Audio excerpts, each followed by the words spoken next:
Hello. Check out my chess in space game. I made my own chessboard with this big T piece is space. The little hanging off things are the moons. And then down here, we have the planets. Okay, and I made a game that goes along with the board. The pieces move like normal chess, except one thing. There's this thing in the way. So the basic rule of the game is that every piece, here's a rook, if he wants to go up, he hits it, he gets the blast off penalty of getting off the planet, and you end up there. Okay, so your turn ends on the next level. He can't just keep sliding. Okay, so that's a rule, and that's a rule of all of our basic pieces if they want to go up a step. So it's the blast off or the landing penalty. Okay, but because there's this barrier in the way and it's a huge board, I made all the pieces have extra powers that they don't have in normal chess, but they kind of fit how this board works. So let me get all the main pieces. In a normal game, you would use all the big pieces, the back 8 pieces from a normal chess game, not the pawn. So just no pawns, because I don't really know what to do with them. And I'm open to suggestions if you have any ideas how to play this game in a different way. So let's start with the rook. The rook here, he has the ability he has the thrusters that can, so if you see this, there's these are on the same level, these planets in physical space here. So that's where I got the idea that the rook can just slide across that and float through. And he can continue moving. He can land here, he can land here, here, here. Even if he was way back there, the rook floats through. Okay, so that's pretty powerful. The rook is a pretty powerful piece, but mind you, if this rook wanted to go to that planet, he can't be in the way of this. If this is in the way, it stops him. And so it's really this back lane here. These two last pieces that are important to the rook. And that's where he's super powerful. He can jump between planets in just a couple turns and get all the way to the other side of the board. So the rook is pretty powerful. Maybe OP. Let's leave him up there for a minute. Now let's go to the horse. The horse is kind of a fun one, or the knight, or the llama is what I got here. So the llama or the horse, he goes in an L like normal, but he can jump up levels all at once. So he can jump up to there. If he was here, if you just look at the space of the board, he could go here, here. And that'd be a legal move for him to jump up. And while he's up there, things that slide under don't hit him because he is on a different level. So he can kind of hide there, and that's kind of his secret power. And he has really easy access to these moons.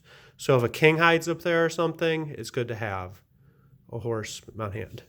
Okay, so the horse is, the rook and the horse both have similar moves to how they play in real chess.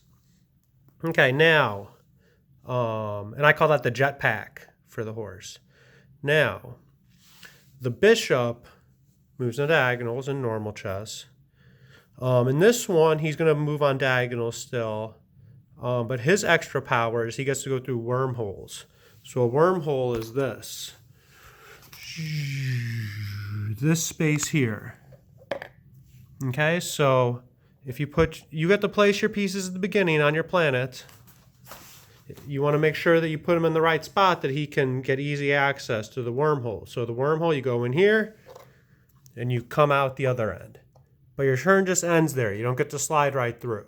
So you would only check a king or anything like that if they were on that one space, or kill them if they're on that one space, because your turn ends there. So that's the bishop, maybe the weakest one in the game, but still able to travel very far quickly. Now the queen. the queen in chess is normally pretty darn powerful.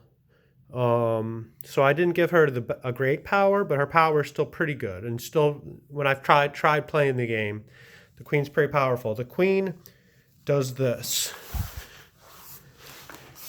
The queen can go off the edge around to the other side. And that's how the queen moves, okay? So she can go off any edge, or she'd be here, or she can slide into it, but she just pops out here, okay? So she can't continue to fight, to move once she gets out. She just pops out right there. Goes around the bottom, whoop, and pops out. Okay, we get it. Okay, so those are the major different moves. Now, a couple other things. 2-player game, you're going to start by sitting at the table like this, with the moon to your shoulders, and you pick, like, you could do either way though. You can do the other orientation is fine, I guess, but you sit with two planets. Your king clearly has to go on one of the planets, so that should be your most powerful. King's probably going to want to hide a little. Rook out there. I don't know. This is just a trial version of how the board might look. But then, yeah, you get to pick where your pieces go. You might want to watch your other guy, but then I think I'm going to make a time limit for setting your pieces in a real game. Okay, so then you set the pieces, time limit's up, you're stuck with where they're at. Okay, so now a little more about the game. Now, if you have a 4-player game, each planet gets an additional power. So if you start in the green planet, your bishops have the ability to, what was I going to say? They get to shapeshift. I was going to call it, and they can shift from being a black to white bishop, and they can take advantage of more tunnels there. So the green island gets the shape-shifting bishop. The blue island gets shape-shifting rook that can go on diagonal. Just one space. Both of them are just one space at a time for that. They're not queens. They just have any direction. They can move one space. Okay? The ice planets. The ice planet's ability is that the king gets an escape pod. So once a game, the king can jump 2 spaces to get away. That's it, the escape pod.